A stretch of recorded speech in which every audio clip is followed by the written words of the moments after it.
going on, everyone? We are in Lightnin Bug, cruising home from work. Thought I should update you guys with some things on this car. We've had a couple gremlins, we've had some good things, and yes, right now I've got some annoying rattles, but that's because there's parts hanging out in the back.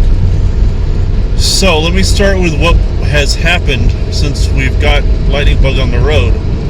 We had a P1450 code that we had to troubleshoot going through the fuel system and anything else. It kept saying fuel system excessive vacuum.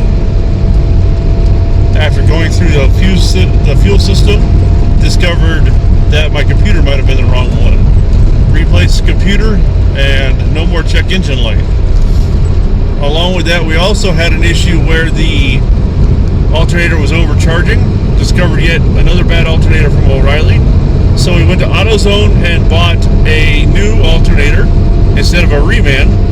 And now we're having problems with our push button start. Let me show you how my dash looks right now. You guys can see my steering column is apart. The push button is hanging out over here.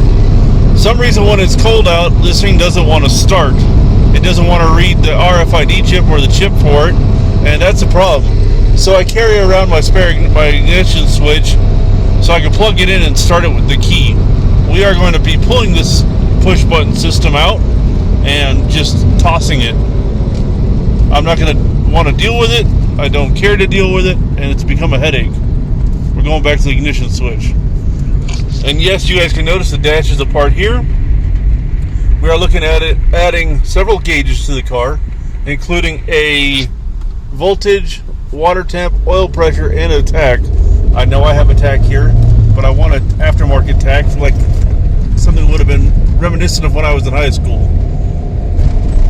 So, you guys can see we're just out cruising around. This thing is running good and it's pulling strong.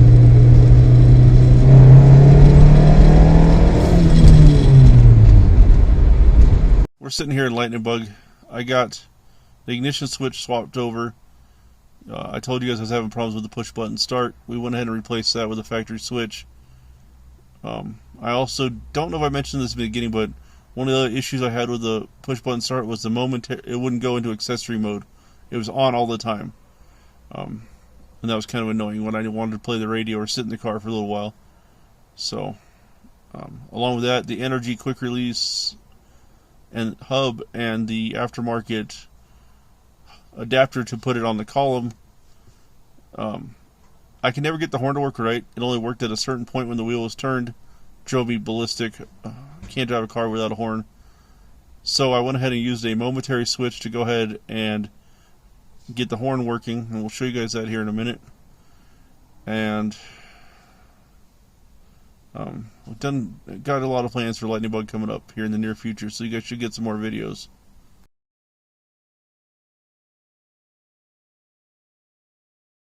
As you guys can see, ignition switch is back in. This little nub right here is actually now my horn button. Plain and simple. It doesn't interfere. It looks clean. It's black. It doesn't stick out. Now it's time about gauges. We're going to run 4 gauges. I'm going to run a 3 3/4 inch tach with a shift light here, water, voltage, and oil pressure. The factory gauges just don't cut it. They don't give me enough information. So let me show you those gauges, and then I'll show you the issues I was having with the door jamb switch.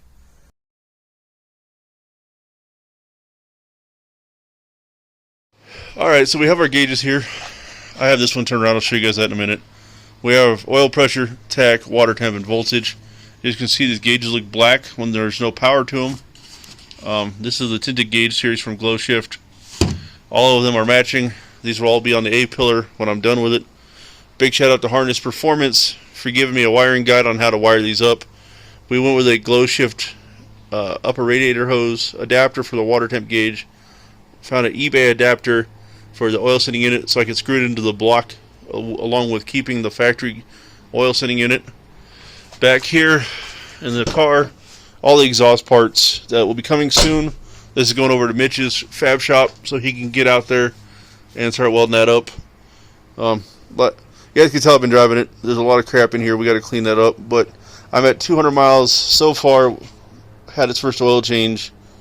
Now we got to fix some things, as well as the suspension has a clunk which will be addressed, but we're getting there. Now, family hauler is doing outstanding. Looking at still trying to do the 40-gallon tank because we may be taking this on a family road trip. You guys can see Gus back here in storage. We'll get to what happened with him and what's going on with him in the near future. Other than that, I think this concludes everything.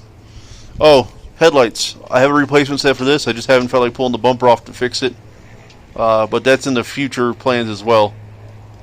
And while we're talking about things breaking, this is where your door jamb switch sits on these Mazdas.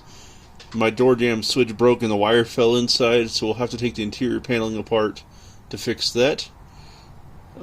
Like I said, a couple hundred miles so far. We did discover with that ECU issue, the 1450 code went away. I think I said that earlier in the video. But we're getting there. Ironing out the kinks of a new build. So, alright you guys, I mentioned this switch being broken earlier. Single screw holds it in place.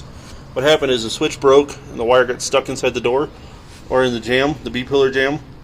What I ended up doing was taking off this sill plate and then this trim panel here, and I ended up pulling the wire into the vehicle. Then I took some scrap wire, ran it through the hole, taped it to the original factory wiring, and pulled it all back out so I could plug it in. Nice simple fix, heck of a lot easier than trying to pull it or fish it out through the hole. Alright you guys, well, this concludes this video.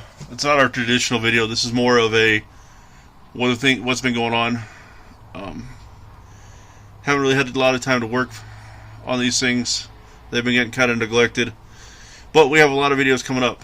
Got a lot of parts on order for Gus. Got a lot of parts that came in for Lightnin Bug that needs to be installed.